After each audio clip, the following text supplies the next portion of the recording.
Përshëndetje, thot, a lejohet me u fal me çerpik të mbjellur? Përshëndetje. Të çështja e çerpikëve, çerpikët konsiderohen pjesë e flokëve, të çimeve të trupit. Mendoj që ka dallim prej thojve të mbjellur, çerpikët e vendosur, na themi parimisht mos me I vendos këta çerpikët. Por nëse veç dikush I ka vendosur, nëse ka pas abdes, atëherë bën me u fal me çata abdes.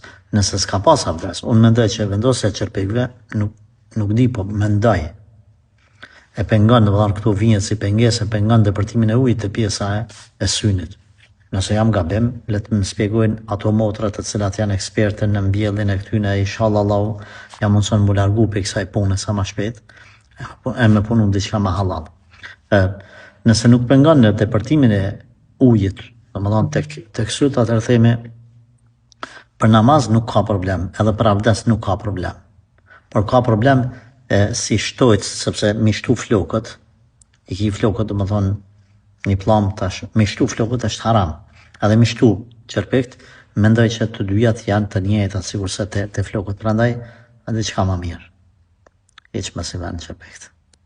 Çështë ka fal Zoti rre.